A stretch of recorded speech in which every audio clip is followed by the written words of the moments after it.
If you change the way you look at things, the things you look at change. I love that. But it's a little limiting. Why just limit it to the sense of sight and feeling? Now, mindfulness. Mindfulness we hear all the time in the media.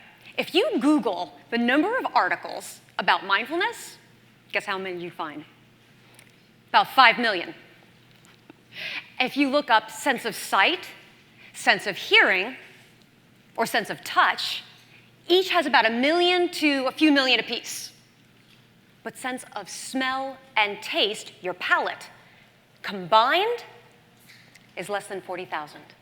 A tiny fraction. Why is this? I believe that we don't pay attention, or we're not encouraged to pay attention to our palates. I mean, certainly not like we do with our eyes. Take, for example, color. When we're young, we're given a box of crayons, right? And we know the blue and green crayon. Why? Because you've got blue and green written on the side, right? Blue and green. As we get older, we know that there are a lot of other colors in between blue and green, like teal, aquamarine, turquoise.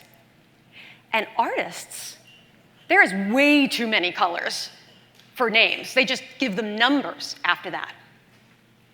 But we don't have this vocabulary. We don't have this universal vernacular for our palates.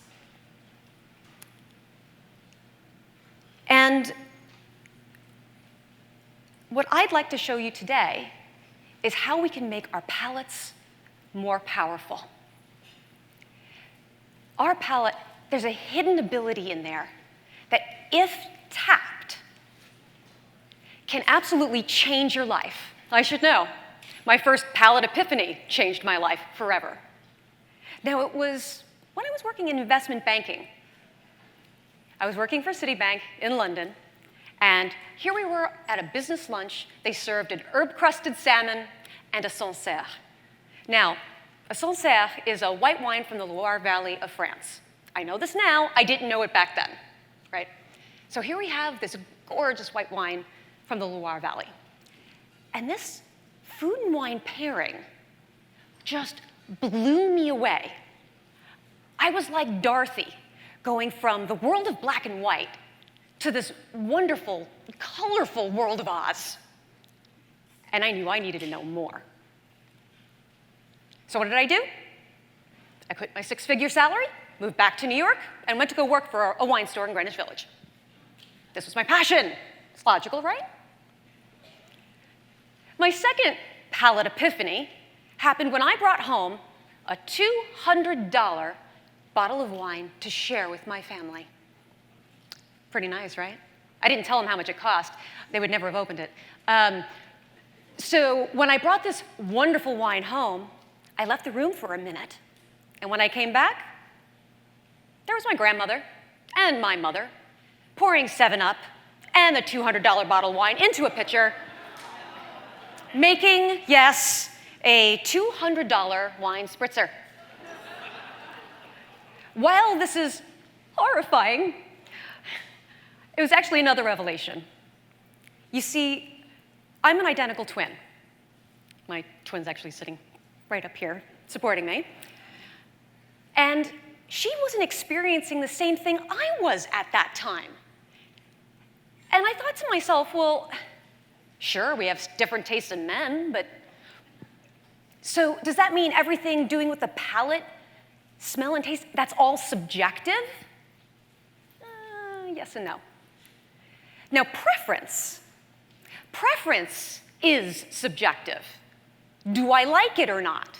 That's subjective. But things with wine can be measured. Alcohol, acid, density, extract. There are a lot of things about wine that can be measured or objective. The Master of Wine exam is a 4-day exam, just like the bar exam. I know that's a terrible joke with the law firms. So it's a 4-day exam, and part of that exam is identifying 36 wines blind. They ask you the grape, how it was made, the price point, vintage, you name it, all from tasting just what's in the glass. They just give you the glass, 36 of them. No pressure. So I realized after I received the MW, I was like, wow, I must be pretty hot stuff, right? Well, the reality is, and I'd love to tell you I have superhuman abilities, I don't. Just like a marathon runner, I trained. I trained and I practiced and I developed my palate. It didn't happen overnight. That's why my twin and I, we didn't perceive the same things. We're genetically identical, but we had a different experience because I developed my skills. And the more I trained, the more powerful my palate became. And I'm going to show you how to do this. Okay, so we have 3 volunteers here. Thank you very much, volunteers. And we're going to start with the sense of smell. Now, in front of each volunteer, I've given you a bottle of an aromatic essence. I would like you to pick that up right now.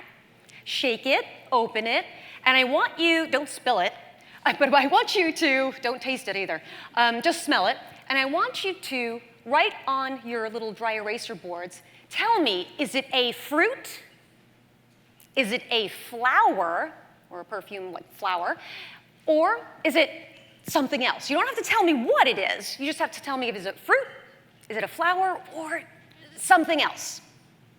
And while they do that, there are about probably over 200 compounds in wines that the human nose can detect. Some say that there are actually millions of compounds that the human nose can detect.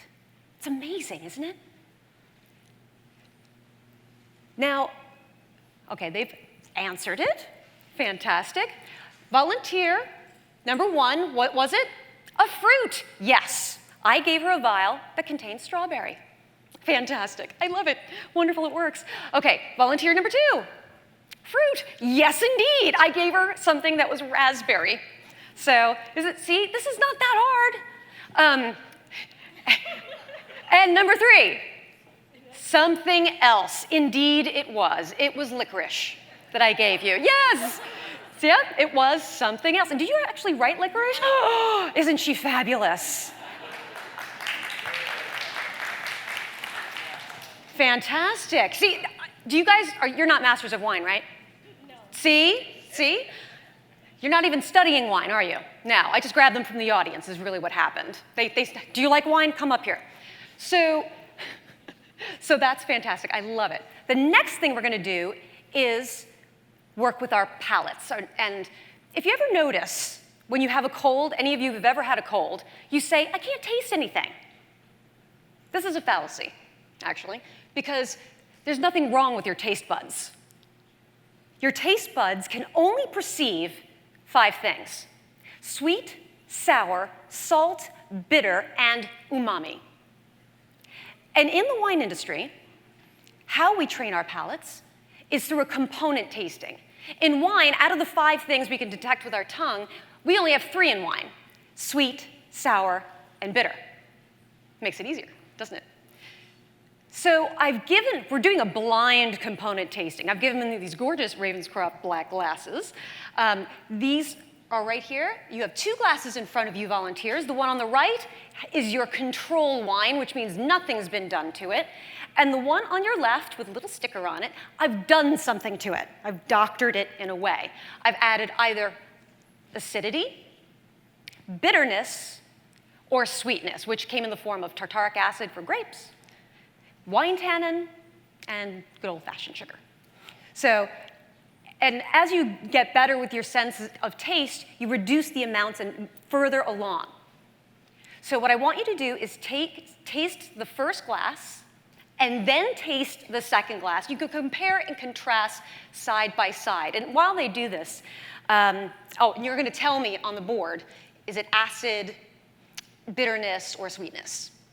from the second glass, not the first glass. So while they do that,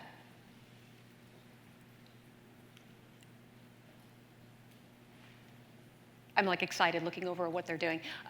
In terms of the component tasting, we think sometimes things that are fruity is actually sweetness, and sometimes we think something that's sweetness is actually fruity. And what we hope is that they can be able to detect some of these. And sometimes bitterness can be construed as acidity and back and forth. So, number one, bitter. Okay, well, maybe not so much. Your first was acid. Okay, I have to be honest. That's okay. That's okay. That just means I'm better than I thought. I'm teasing you. No, it's acid and bitterness can be confused with one another. And actually, we have more genes dedicated to bitterness than any other trait. So a lot of times we think something is bitter. It's because our genes are really wired for that. And actually, you might be a super taster. Yeah, you might be a super taster because super tasters are those that have more taste buds on their tongue than the average person. Yeah. Okay, so second. Yes, it was bitterness. Absolutely. Thank you very much. Thank you. Thank you. And the last one, sweet. Fantastic. Fantastic. So now for the pièce de résistance, right? You have in front of you a glass of red wine, and I want you to pick it up. Can you see your fingers through it if you tilt it over the glass? Don't spill the wine, but can you see your fingers through it? Okay. Remember that. You can see your fingers. All right. After what I'm going to ask you 4 questions. And after these 4 questions, I want you to taste this twice, but after these 4 questions, you're going to be able to tell me where it's from. So I'm testing these guys. Think it's impossible? It's not. It's a process in the industry we call funneling, and it's kind of like process of elimination. So question number 1, let's taste it.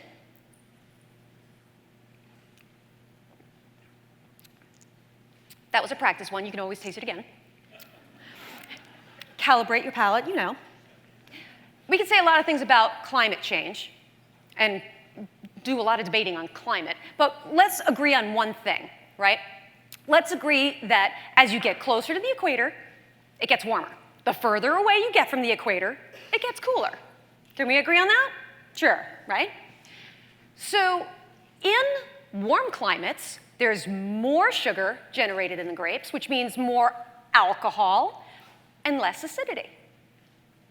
In cool climates, where it's colder, it's not as ripe, so that means higher acidity, less sugar, less alcohol, lighter in body. You can think of Marilyn Monroe for warm climate and Audrey Hepburn for cool climate, or Keira Knightley and Kim Kardashian. You take your pick. So you tell me, taste the wine.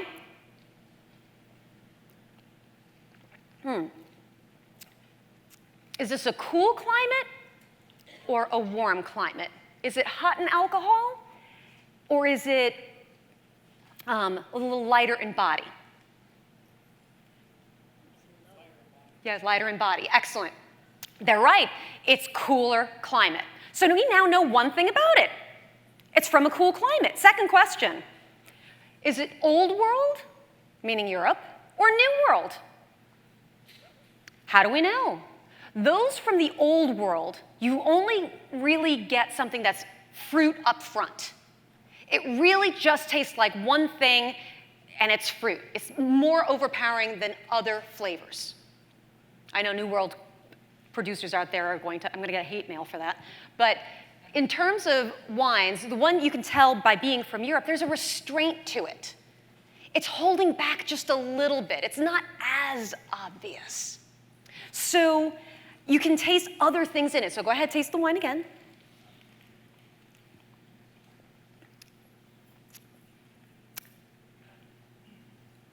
Now, if you only get fruit, that's probably New World. If it's, you get other things like minerality and toastiness and other things going on that you can't really identify, likely it's from the old world, or if there's a restraint. So is this Old World or New World? It's from Europe. Absolutely. See how well they're doing? It is indeed. So now we have eliminated most of the world. Isn't that fabulous? They're going to be masters of wine by the end of this. All right, now we're talking about quality. All right? I have 12 parameters that go through my head when I taste wine, and I go through it and I taste it and figure out if it's low or high quality. I'm going to give you a couple of different ideas. Simple wines are generally low quality. They don't have much going on. High quality wines have lots of different layers of things happening. And we already talked about different layers of things happening with this wine. So chances are it's probably high quality, right? And there's something called integration. And if you think about a yogurt with fruit on the bottom, see, if the fruit's still on the bottom, it's not integrated. You can taste the fruit by itself or the yogurt. But if you stir it up, you can't tell where one ends and the other begins. That's another indication of quality. And the last is length, how long the flavor is lasting. Do you still kind of taste the flavor on it? Yeah. So, all right, so now we know, after 3 questions, this is from a cool climate in Europe, and it's high quality. And if we're looking at that, we're really only looking at, we're looking at really only Northern Europe. Now, when I talked about the crayons in the beginning, crayons blue and green, well, we have this in the wine industry. We call them noble grape varieties. So these are red noble grape varieties that we start with, at least, to try to identify wines. And I put down different things about the color, the acid, and body. And we said it was low in body, and it's high in acid. And I asked you to see if you could see your fingers through it, and you can. So that really only means one grape variety, Pinot Noir. Huh. And in Europe, in Northern Europe, we really only have France and Germany. So if you could do this trick at parties, you could impress people by saying, I know this is either from France or Germany. Isn't that amazing, after only have 4 questions? And if we're looking at high quality Pinot Noir, we're really only looking at one area. Not southern France, not Champagne, but Burgundy. And it is. It is the Jadot Pommard 2012. So isn't that fantastic? With 4 questions, you were able to identify that this wine came from Burgundy. You should be so proud of yourselves. Now, so give them applause, please. Thank you. See? I started this with giving you one of my favorite quotes. If you change the way you look at things, the things you look at change. Now we know that this goes way beyond sight. And for all of you Dorothys out there living in a world of black and white, there's a wonderful world of color out there for you, and it's right under your nose. So I'm going to leave you with a toast. May all of your joys be pure joys, and all of your pain be champagne. Thank you.